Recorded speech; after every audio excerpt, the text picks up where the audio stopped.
When this timer hits 0, if I'm not at or above 30 points, I lose. And if I lose, I have to eat one of these.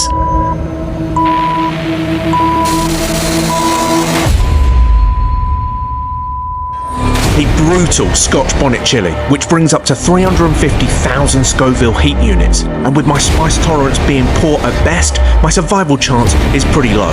30 minutes, one chili. Who's eating it? Let's find out.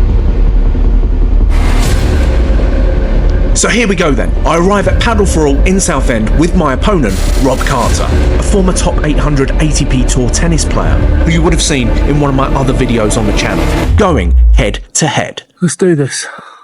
Let's pause it right there. Before we do this, why am I even doing this? Let me bring you up to speed. After going out in the quarterfinals of the Grade 4 tournament in my last video, I actually suffered a pretty brutal back injury where I could barely move without a lot of pain. On top of that, I also occurred a rough-looking toe injury where I briefly thought I was turning into Venom. Turns out I just damaged my toe. All in all, I basically was completely out of action for a week recovering. Then when I came back, I lost 3 matches in a row. And when I look back at my performances in those matches, whilst overall I think I'm playing a lot better than when I first started this channel, I ultimately play way too safe a lot of the time. So I want to unlock some aggression inside of me and challenge myself with some real high stakes against a super tough opponent which rewards aggressive play and punishes safe play. And yes, Paddle isn't about playing aggressive all of the time, but I barely ever play aggressive at the moment, so I need to balance out my approach to the game in a drastic way. Anyway, back to the challenge now. Time for the rules. On a 30-minute countdown, I start with 30 points, taking 5 serves each continuously, gaining or losing 1 point for each rally. Here's the twist. A winning aggressive Vibra earns me 2 points, but 2 lobs in a rally costs me 2. My lifeline, shouting hot shot. If I win the point straight after a hot shot, I get 10 points. Lose it, I drop 5. When the time's up, if I'm at 30 points or more, it means Rob eats the chili. Under 30, I do. So, I start off proceedings in the 30-minute chili challenge, with Rob's return there just going wide, which puts me at 31 points. And I found this challenge as a whole so interesting to play in because it really got me thinking about what my default predictable play style is and how I can be more versatile. Unfortunately here, with my second lob in a rally, losing 2 points now, down to 29. So just so you know, I'm in chili eating territory right now. When that timer hits 0, anything under 30, and I'm eating it. Rob here with some clinical volleys to win the point. I'm at 28 points now. Probably not the best idea to have a battle at the net with a former top 800 tennis player. And in this point was the first time I felt I could dictate the point, keep Rob back, and I have an opportunity to finish at the net, but I didn't execute it well. Unlucky on the net cord, of course, but Rob takes advantage with a passing ground stroke. I'm at 27 now, and then I started falling apart. 26, 25, 24, 23, 22, 21, 20, down to 20 in record time. What a great start. And then finally, in this next rally, I break the mold. Rob's return goes long. I actually win a point. I'm at 21 points now. And remember, I've got the hot shot lifeline. If I do it at the right time and execute it well, I get 10 points instantly. Thing is, I just haven't found the opening to use it yet. So here at 22 points, just playing over 5 minutes cross court, I can tell you, my cardio fitness was struggling for sure, and I just knew that I was in a spot of bother. Because when my fitness goes, my technique goes, and when that goes, the game's up. So I really had to think of 2 things. Number 1, I must sort out my cardio moving forward. And number 2, I've got to dig in. I've got to be more aggressive where I can.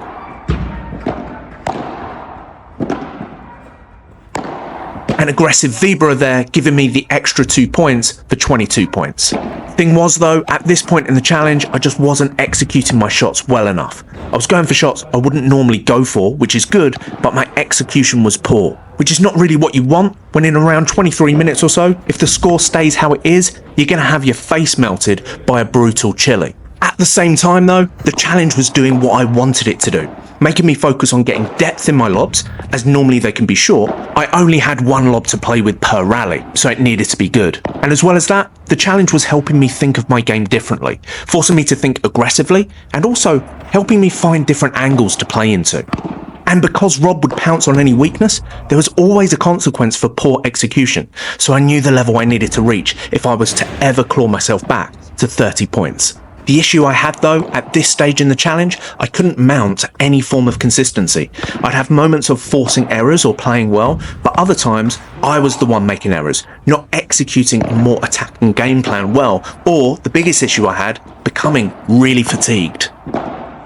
An error there from Rob puts me at 18 points, and on this next point, I could have done with claiming this Vibra as a 2-pointer, but I didn't. 19 points now. And here, at around 20 minutes or so left, I was frustrated because even though I was losing, if I had adapted my game better early on, I wouldn't have lost so many points in a row. And whilst I was still trending behind, I felt like I was finding some form of competitiveness. I just wasn't playing well enough at this point to make it change the tide of the challenge. It felt like every rally I did win was heavily depleting my stamina, and it became tougher and tougher to not take substantial breaks to catch my breath, which isn't what you want when there's a time limit. I even found it tough to stay on my feet. No doubt, literally the most pathetic fall you have ever seen. Not only that, even my camera had trouble staying on its feet.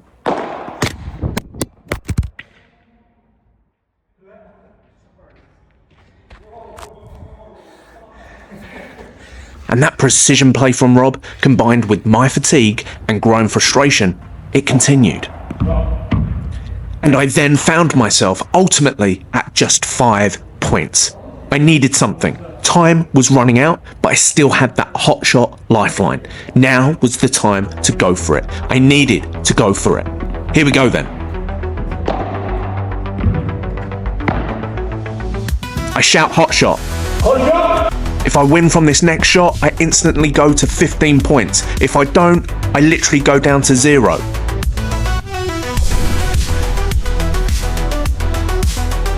Just in, 15 points. Buzzing. Am I back in it? There's only a few minutes left. That hot shot genuinely reinvigorated me. I started playing so much better.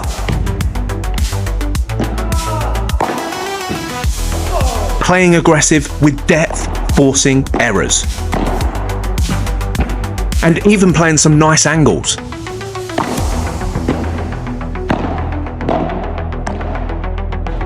I felt like I was finally executing the right game plan, and I was even starting to get a little lucky. That shot there hits the top of the net and goes over. I was on the up. But you can't outrun fatigue and a better player. And as the timer hit 0, my fate was sealed. I'm not saying I would have won this challenge with better cardio, as Rob is a great player who deserved the win, but it would have been far more competitive from my side. When you're trying to catch your breath as you're playing during 90% of the match, it's not a good look. It's a recipe for a poor performance. But there was enough glimpses for me in this challenge that proved to me I should go for my shots more, be less predictable, be more aggressive, and above all, sort my cardio out.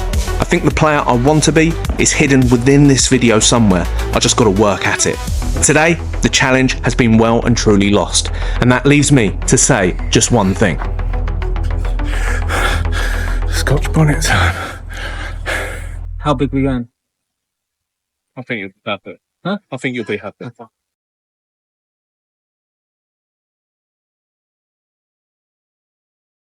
I'm not going to voice over much over this section of the video, just so that you can fully be at one with me as I struggle with the heat, but thought I'd offer a little explanation when you see me plastering my tongue in sugar in just a moment, if you ever find yourself in a similar situation.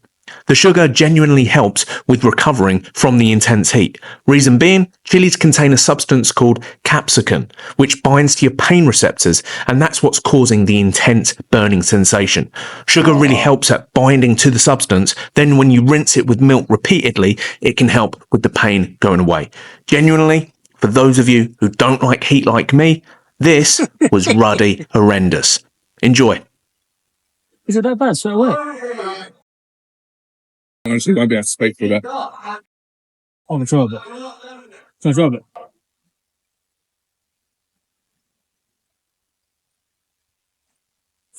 Hell.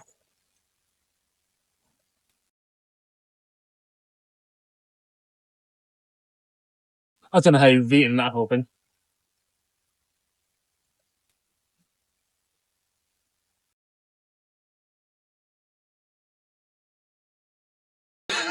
That is horrible. Oh, I literally had like the tiniest little sliver.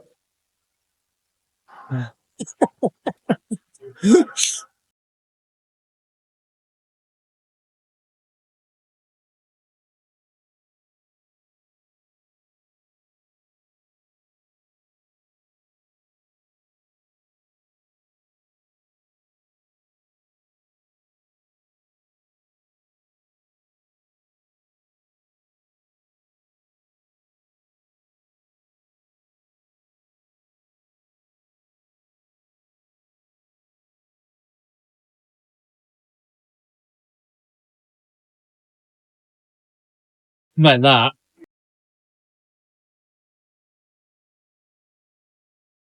Why have I done it for sake? There you have it. Just so you know, I've booked onto the Grade 4 tournament at Waltham Abbey, so I will be sharing what goes down at the tournament in the next video. If you have loved this video, then drop me a like, drop a comment, share the video, but above all, drop me a subscribe, and I'll see you in the next one.